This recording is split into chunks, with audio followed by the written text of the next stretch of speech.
ሰላም ጤና ይስጥልኝ በእንግሊዝ የምትኖሩ ውድ ኢትዮጵያውያንና ኤርትራውያን ዛሬ እጅግ ወሳኝና አስቸኳይ መረጃ ይዤላችሁ ቀርቤያለሁ። በዩኬ በ2026 እንግዲህ ህጎቿን እየቀያየረች የተለያዩ ቪዛ ብሬኮችንና በአዲስ መመሪያ ሙሉ ለሙሉ እየተቀያየረች ትገኛለች።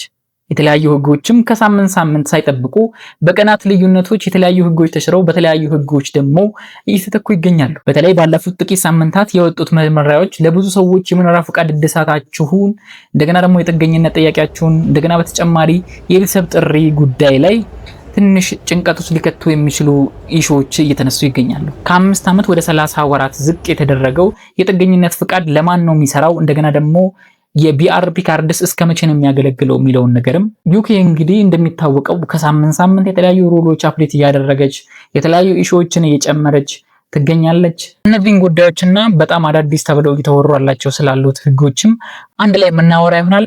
እንኳን ወደ ዲያስፖራ ፕላስ በሰላም መጣችሁ እያለን ለቪዲዮ ቻናል አዲስ ሆናችሁ ካላችሁ ሰብስክራይብ በማድረግ ይህንን ቪዲዮ ጀምሩት እንላለን። ይህ ዲያስፖራ ፕላስ ነው።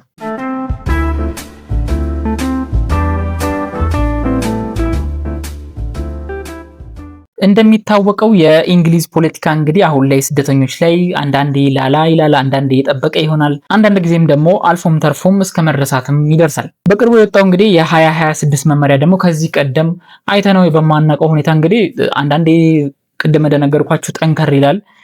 በጣም ብዙ ኢሹዎችን እያወጡ ይገኛሉ። ይህ የፖለቲካ ኢሹም እንግዲህ ከሀገራቸው ከሚገናኘው ከጂዲፒያቸው ጋር ካልኩሌት እያደረጉ የሚጓዙት ነገር ስለሆነ እንግዲህ ከኢትዮጵያም ብቻ ሳይሆን ከብዙ ሀገራቶች ስለሚፈልሱባቸው በጣም ብዙ ኢሹዎችን በጣም ብዙ ጉዳዮችን እያነሱ ይገኛሉ። ከዛም መካከል እንግዲህ ከአሜሪካኖች ከካናዳ እንግዲህ በጣም ብዙ ሩሎችን እያዩ ወደዚህ አፕላይ ለማድረግ እየሞከሩ ነው። ከዚህ በፊት እንግዲህ ከአሜሪካ ቪዛ ብሬክን በጣም ለብዙ ሀገራቶች አስተምራለች ማለት ይቻላል። ኦልሬዲ ዩኬ እንግዲህ ከጥቂት ዓመታት በፊት ነው ስለ ቪዛ ብሬኪንግ ራሱ እየተወራ የነበረው። ማንም ሰው ስለ ቪዛ ብሬክ በጣም ብዙ የሚያውቁትም ይህን ያህል ፎከስ ተደርጎበትም የሚወራም አልነበረም። አሁን ላይ እንግዲህ ቪዛ ብሬክ እና ደግሞ ቀነ ገደብ እየተጣለበት በጣም ብዙ ነገር እየተከሰተ ይገኛል። እንግዲህ የቪዛ ብሬክን እና ውጤቱ ምን ይመስላል የሚለውን እንያ በዝርዝር ስንመለከት እንግዲህ መንግስት ቪዛ ብሬክ የተባለውን ህግ ተግባራዊ እያደረገው ነው። ኦልሬዲ ሁላችሁም የምታውቁት ነገር ነው። ምንም እንኳን ኢትዮጵያና ኤርትራ ላይ በእገዳው ዝርዝር ውስጥ ባይገቡበትም ላይክ ማስ የሆነ ቮሊዩም ላይክ ሃይ ቮሊዩም የሚባል ነገር አለ በእነሱ የተለያዩ ካንትሪዎች ውስጥ ተደርጎ ይሄ ቮሊዩም አፕላይ ከተደረገ ነገ ወይ ከነገ ወዲያ ኢትዮጵያና ኤርትራ የማይገቡበት ምክንያት ምንም አይነት ነገር አይኖርም ማለት ነው። ስለዚህ ይሄን ነገር እኛ ላይ አፕላይ ከመደረጉ በፊት እንዴት አድርገን ነው ይሄን ነገር ሃንድል የምናደርገው የሚለውን ነገር እንግዲህ ካሁኑኑ እያወቅን ዲስከቨር እያደረግን መምጣት አለብን። ምክንያቱም አንዳንድ ጊዜ በጣም ብዙ ነገሮች ሀፕን ካደረጉ በኋላ ገና ሰው እየጠየቀን ነው የምንረዳው።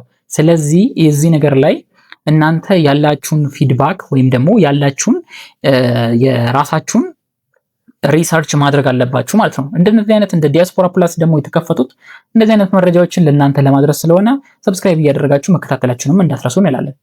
ላይክ ቪዛ ብሬክ ላይ እንግዲህ ኢምፓክት አለው፣ የራሱ ኢምፓክት አለው ብሎ ያስቀመጡት እንግዲህ ላይክ ተማሪ ሆናችሁ መታችሁ ሊሆን ይችላል፣ ጥገኝነት ወይም ደግሞ እዚችው የምትቀሩ በአሳይለም ሂደት አካባቢ ያላችሁም ልትሆኑ ትችላላችሁ። ይህ ህግ እንግዲህ ማመልከቻ በምታስገቡበት ጊዜ ጥብቅ በሆነ መልኩ እኛ ላይም አፕላይ እየተደረገ ከሆነ ውድቅ ሊያደርጉት ይችላሉ። እዛው ኖራችሁም ራሱ ለምታስገቡ ራሱ ውድቅ ሊሆንባችሁ ይችላል።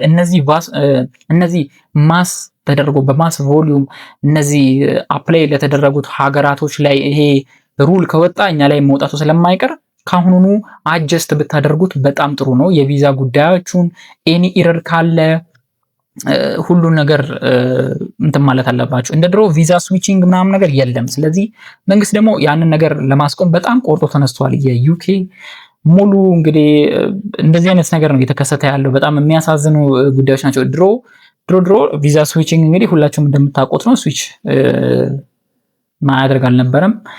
የተለያዩ ሀገራቶችም ተንቀሳቅሳችሁ ስትመለሱ ኖርማል ነበር። አሁን ላይ እንግዲህ ወጥቶ መቅረትም የሚባል ነገር አዲስ ርዕሰ ጉዳይ ይዘው መጥተዋል። እሱን ወደ መጨረሻ አካባቢ እናወራዋለን። 30 ወራት ወይም ደግሞ የ2 ዓመት ከ5 ወራት አዲስ ህግ ደግሞ ይዘው መጥተዋል። ይሄ እንግዲህ ሁላችሁም የምታውቁት ነው። ያው እንደ መድገም ያክል ነው የሚቆጠረው፣ ግን ላይክ ዋናው ነጥብ ምንድነው ለብዙዎቻችሁ ትልቁ ዜና እንግዲህ ይሄ ነው። ወደ 30 ወራት ዝግ ሊል መቻሉ። ይህ ቀደም ሲል እንግዲህ ጥገኝነት ለተቀበለ ሰው በየ5 ዓመቱ ሊቭ ሪሜን የሚባል ነገር ይሰጥ ነበር። አሁን ግን ከመጋቢት 26 ጀምሮ እንግዲህ ለተፈቀደላቸው ሰዎች የሚሰጠው ለ30 ወራት ማለትም ለ2 ዓመት ከ5 ወር ብቻ ነው ማለት ነው። እዚህ ጋር እንግዲህ እንደ ዲያስፖራ ፕላስ እንደ አድቫይስ ያስቀመጥ ነው በ2 ዓመት ተኩል መታደስ አለበት እያንዳንዱ የእናንተ ኢንፎርሜሽንም ሊሆን ይችላል የቪዛ ኢሹ እያንዳንዱን ነገር አፕግሬድ ማድረግ አለባችሁ። እዚህ ጋር ደግሞ እንደ ቲፕ የምንነግራችሁ ኢትዮጵያ ላለው ኢንፎርሜሽናችሁ አሁን ኢትዮጵያ ወደ ዳታ ስብሰባ ማለትም ወደ ዳታ ኮሌክሽን እየገባች ስለሆነ ከዚህ በፊትም ሌላኛው ቪዲዮ ላይ ተናግሬያለሁ። ዳታ ኮሌክሽን ላይ እየገባች ስለሆነ ኢትዮጵያ ያለው መረጃችሁን ስትሮንግ ማድረጋችሁ እንዳትረሱ። ማለትም ወደ ኢትዮጵያ ስትመለሱ ስትሮንግ እያደረጋችሁ ብትመለሱ እንደ ሐሳብ እዚህ ነገር ላይ እንነግራችኋለን ማለት ነው።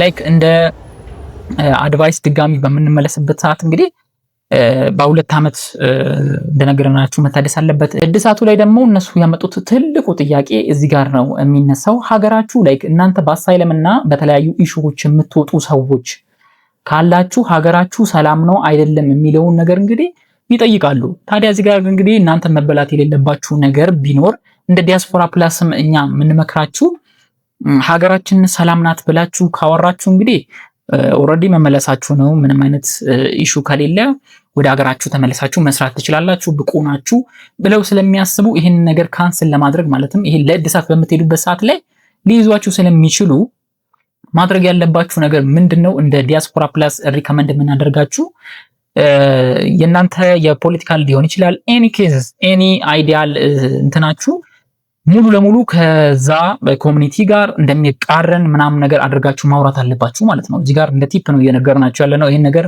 ብትጽፉት መልካም ነው ባይ ነኝ እና በደንብ ስለሚመረመር ዲቴይል ስለሚያያዝ እንግዲህ አሁን ኢትዮጵያ ያለችበትን ስታተስ እንግዲህ ማንም የሚያውቀው ጉዳይ ነው። በስነ ስርዓት እነሱም ስለኛ የሚያውቁበት ጉዳይ ነው። ስለዚህ ሁላችሁም እዚህ ጋር እንዳትሸወዱ እያልን እናሳስባለን ማለት ነው። እዚህ ጋር እንግዲህ ቃለ መጠይቅ አላቸው። እዚህ ጋር ቃለ መጠይቅ በሚደረግበት ሰዓት እንግዲህ ለምትመልሱት መልስ ከአሁኑኑ ተዘጋጅታችሁና አሪፍ በሆነ መልኩ ኮምፕሊት አድርጋችሁ ብትሄዱ ብለን እንመክራችኋለን ማለት ነው። ወደ ሌላኛው ጉዳይ ደግሞ ስንሄድ እንግዲህ የዲጂታል ቪዛ ነው። ኢቪዛ ሁላችሁም ታውቃላችሁ። ኢቪዛ ሽግግር እየተባለ ስለ ኢቪዛ ኢሹ ዶክመንቴሽን ምናምን ነገር እየተባለ ሲወራ የተለያዩ ብሪቲሽ ቲቪዎች ላይም ተሰማላችሁ። ስለ ኢሚግሬሽን ጉዳይም ኢሚግሬሽን አካባቢም ተሰማላችሁ። ታዲያ ቢአርፒ ማብቂያ ይኖረዋል።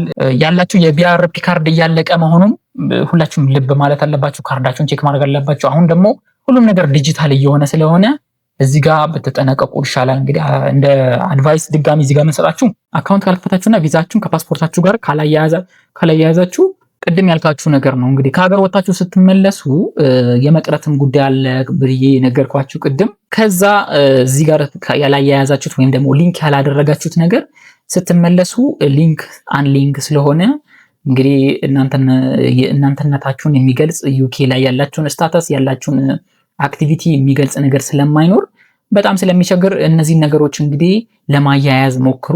ቪዲዮ ኤዲት ተደርጎ ስላላለቀ ነውና ፖስት እናደርግላችኋለን ማለት ነው። በተለይ ወደ ኢትዮጵያ ወይም ደግሞ ወደ ሌላ ሀገር ለረፍት ለምትሄዱ ሰዎች እንግዲህ ይሄ በጣም አስጊ ነው። እንግዲህ ለረፍት ለመዝናናት መጣችሁ እዚሁ ስትቀሩ በጣም የሚያሳዝንና የሚደብር ነገር ነው። ስለዚህ እዚህ ነገር ላይ ስትሮንግ ሆናችሁ ላይክ መከታተል አለባችሁ ብለን ድጋሚ እንደ ዲያስፖራ ፕላስ እንመክራችኋለን ማለት ነው። ሰብስክራይብ ማድረጋችሁን እንዳትረሱ። ለእናንተ የምንነግራችሁ 2 አድቫይሶች አሉ። እነዛ አድቫይሶች አንደኛው ህጋዊነት፣ ሁለተኛ ደግሞ ኔትወርክ የሚባል ነገር አለ ማለት ነው። ህጋዊነት ላይ የኢሚግሬሽን ጠበቃዎችን አንዳንድ ጊዜ ችላ አትበሏቸው። በግልም የሚሰሩ ፓርቲሲፔት የሚያደርጉ ጠበቃዎችን ለመያዝ ሞክሩ። ጠበቃ ላይ ኢንቨስት ብታደርጉ ይሻላል ከምንም ነገር በላይ ማለት ነው። ምክንያቱም አንዳንድ ጊዜ የሚመጣው ነገር አይታወቅም። ሩል በነገራችን ላይ የራሳቸው ሀገር ስለሆነ እናንተ ሄዳችሁባቸው ነው እንጂ እነሱ አልመጡባችሁም። ስለዚህ ሩሎቹን በቃ ዴይሊ አፕዴት ነው የሚያደርጉት። በጣም ለብዙ ሰዎች ብዙ አፍሪካውያኖች እየተመለሱ ነው። በነገራችን ላይ ኢትዮጵያንና ኤርትራን እንዴት እንዳለፏቸው ነው በጣም እየገረመን ያለው እኛም ራሱ። ስለዚህ እዚህ ነገር ላይ ጠበቃ ያዙ ስትሮንግሊ። ጠበቃዎች በጣም ኢምፖርታንት የሆኑ ነገሮች ናቸው ከምንም ነገር በላይ። ደግሞ ለኢሚግራንት በጣም ጠበቃ አስፈላጊ ነገር ነው።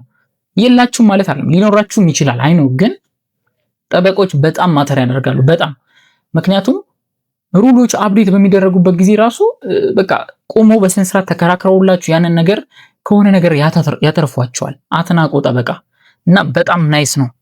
ሁለተኛው እንደ ምክር ደግሞ የተቀመጠው ወይም ደግሞ እንደ አድቫይስ ተብሎ ሪከመንድ እየተደረገ ያለው በጣም ብዙ ሌሎች አፍሪካን ሀገራቶች ለራሳቸው ዲያስፖራ ኮሚኒቲ ሲሰጡ ሁሉንም ኢንፎርሜሽን ጋዘር እያደረግኩ ነው ይዤላችሁ የመጣሁት። ይሄኛውን ኢንፎርሜሽን ቼክ ማድረግም ትችላላችሁ። ዲስክሪፕሽን ቦክስ ላይ ያስቀምጥላችኋለሁ ሊንኮችን እና ኔትወርክ ነው።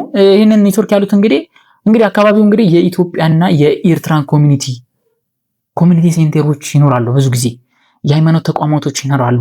እነዛ አካባቢ ተጠጉ። እንደገና ደግሞ የተለያዩ ሰዎችን ለማማከር ሞክሩ።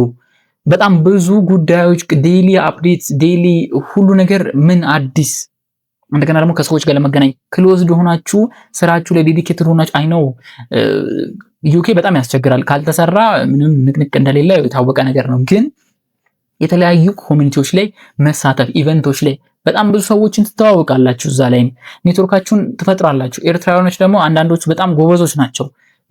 የኛም ኢትዮጵያውያኖች አሉ ስትሮንግ የሆኑ ግን አንዳንዶቹ ኤርትራውያኖች እንግሊዘኛም ላይ እንደገና ደግሞ የተለያዩ ነገሮች ላይ ከመግባባት አንጻር ከነሱ ጋር ሊንክ ብታረጉ ኮሚኒቲ ሴንተሮች ላይ ብትካፈሉ ምናምን ነገር ናይስ ኢንፎርሜሽኖችን ቶሎ ሼር በመደራረግ በመለዋወጥ ቢያንስ እንኳን ስቴት ትቀይራላችሁ። እዚህ ትራቭል መጣችሁ ቀራችሁ ከሚባል ስቴት ቀይራችሁ ለመኖር አሪፍ ይሆንላችኋል። ስለዚህ ኔትወርካችሁን ቢውልድ አድርጉ ካሁኑ ነው።